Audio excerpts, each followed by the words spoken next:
It's been a while since we've seen this. For many, many months now the pond's been basically completely empty, aside from a tiny little puddle right in the middle. But it's rained and rained and rained. It's not quite full, but it's pretty full. That's very nice. If you didn't know, our pond has a leak. It is somewhere in this wall here. But we would very much like to keep it pondish. So I can report we are in the very, very early stages of consulting with people who might be able to come and help fix it for us.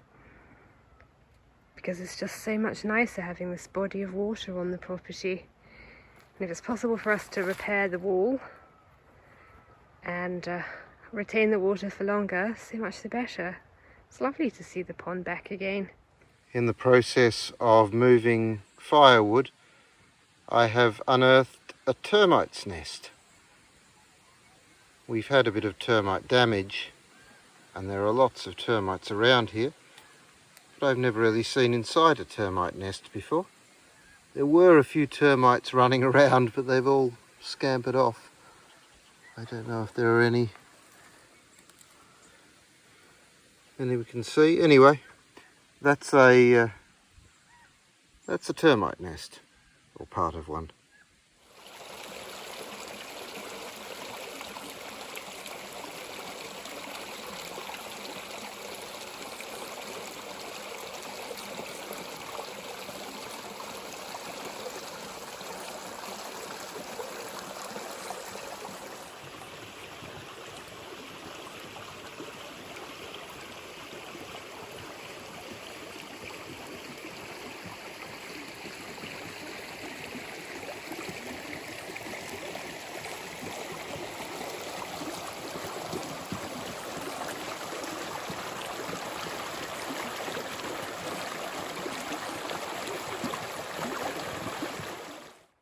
You find us here with our great big ladder at the back of our library building, because you've noticed the tank just doesn't fill as easily as we would like it to, so we're going to give the gutter and the pipe and the filter in the tank a bit of a going over this morning. I'm heading up there, so let's see what it's looking like. Here we are, up at gutter level. It's not looking too well. I've seen it looking worse, and this is what it's like in front of me. The trouble is really this tree, but we like this tree, but definitely this could do with a bit of a clearing out. That's that done. Stage 1.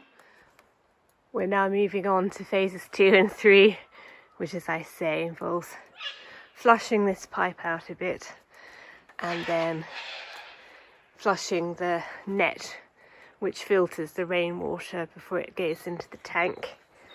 That's because we noticed the tank wasn't filling as much as we'd like, or as quickly as we'd like, given all the rain we've had, and given that we are off grid for water, it's important to us that we capture as much as we can, especially as we do seem to go through phases of long, prolonged periods without rain.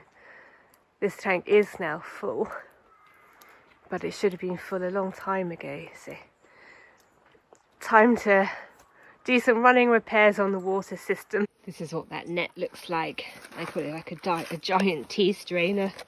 But we've just given it a rinse. It was full of gunk, and now it isn't, so that's good.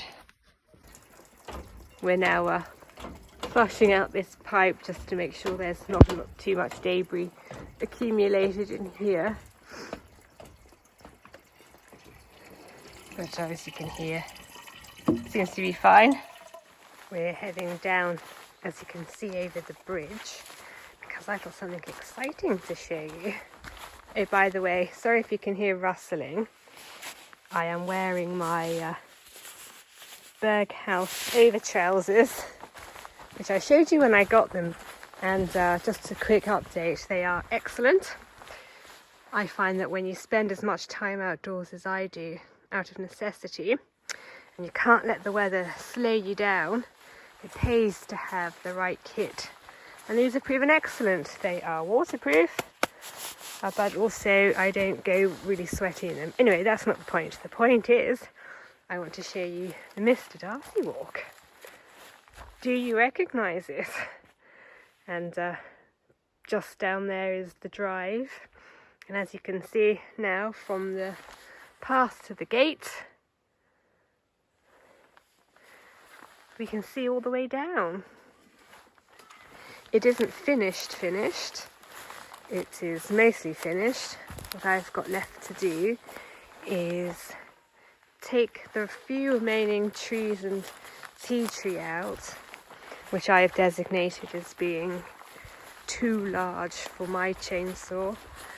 My chainsaw could go through it, but it wouldn't enjoy it and it would take ages. So I've saved that for the real chainsaw, which we're going to whip out on the weekend. So you may see that this vlog, you may see that next week's vlog. I'm not too sure how it's going to pan out, but sometime soon you will see it finished. But as you can see, it's just these few remaining trees and tea trees, and there's 6 pieces, 3 of tea tree and 3 trees. What I think I might do, actually, to be fair, is ask Will to take the tea tree out first, and then I'll review the situation. Will mooted the idea of leaving these trees, which initially I wasn't keen on, but in retrospect I thought, well, let's see how it looks. The tea tree is bushy and very much in the way, and it's sort of hard to gauge. But once the tea tree's gone, I'll have another look at it and have a think, and then see what we do, and you'll find out because I'll show you. And then the last thing, the final thing I want to do is send the mower up and straighten up the ground. However, because of all the rain we've had and are due to have, I daren't really take the mower up here. I know that I'll be liable to slide and possibly get bogged, especially as it's not too fond of going over this tufty grass, even though I have trimmed it back. So I might need to wait until I know the ground is a little drier before I can do that. So it doesn't look amazing. The floor surface doesn't look amazing, but I know that it will do because I have managed to mow this section sort of down to there where I started, and it looks fine. Not as nice as the original Mr Darcy Walk, but I'm hoping over time, now that there's more light, the real grass will grow up, and eventually the whole Mr Darcy Walk will be a really nice tree-lined avenue of lovely clipped lawn, allowing us to do a nice loop down that boundary, along the creek walk, up the Mr Darcy Walk, over the bridge and back to the house. However, glutton for punishment that I am, that does lead me on to one other thing that I was thinking of that I thought I'd share with you as I was nearing the end of the Mr Darcy Walk project, in terms of what I was able to do. I thought we'd go and have a quick explore, and I'll show you what I mean.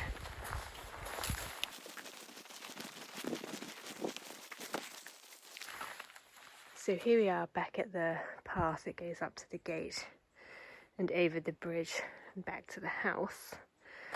And as you may have gathered, I'm a big fan of footpaths. I mean, as you can probably see, we've got quite dense undergrowth on our forest floor here. So walking across it isn't ideal. And there's a lot of debris on the ground, which means that it's actually quite easy to trip. And it's also quite easy to, at the last minute, encounter a hidden snake in amongst all of that. So I like footpaths for a number of reasons. And actually added to that is that I just like to leave areas relatively untouched so that the wildlife and plants could get on with it. So yes, for these reasons I am a big fan of footpaths. And I did say that the Mr Darcy Walk would naturally stop here. I wouldn't expand it beyond this footpath. I mean, you can see what that would involve. And this sort of peters out anyway. So I'm going to leave that, that's fine. But I did notice, you might be able to see this animal track, which wends its way up here. Down here, the reason we have a bridge is that this is where the overflow from the neighbouring properties dam goes, a little channel, and that's what feeds our pond, which is further down that way when there's sufficient rain. So you can't really walk there, it's boggy and wet sometimes. However, I saw this animal track and I thought, I wonder if I could turn this into a little footpath. Animal tracks form the basis of quite a lot of my footpaths. You know, animals know best. They're quite clever at picking good routes.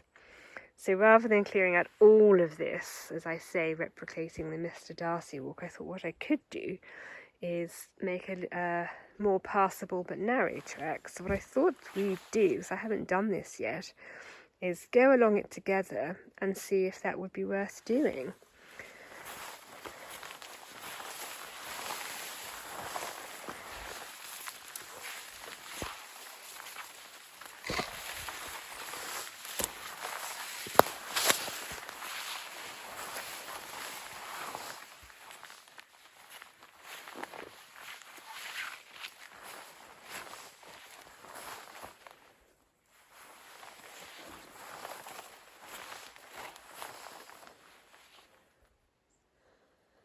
Let me think.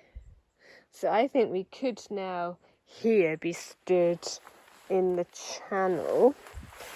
So the track would go here, and then sort of in an ideal world, I guess, what we'd want it to do is go back on this bank and possibly put another bridge in there.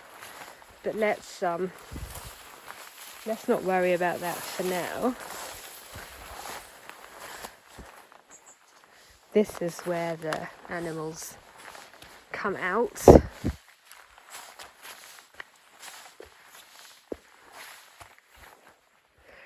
Yeah, so the water would be streaming down here. So I think clearly we would need to send, rather than following the route the animals take, at this point it would make more sense to go up there and then over this bit here, and I'm up on higher ground now, maybe putting in another bridge, and the animals go up here.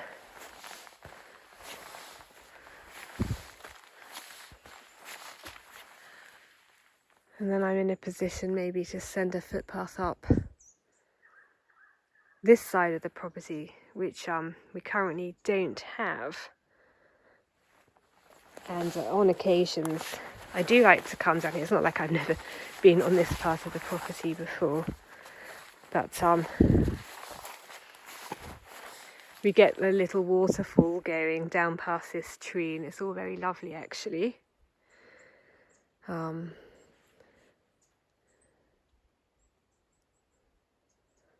Yeah, so that could work. I'm all for opening up different parts of the property. It's nice down here. I had actually had begun a path which went along there and came up onto this part of the property. I sort of had to abandon that project because it just got away with me as I was focused on other things. But it might be possible to sort of reinstate that and have a little loop, add on a little loop going here. That's the Mr Darcy Walk you can maybe make out going down there. Something to think about. But this looks doable. The only thing that I think it probably would be good to do is put another little bridge in. So what I think I might need to do is wait until there's another big drenching so I can see sort of exactly where the water goes down this little channel I will keep you posted.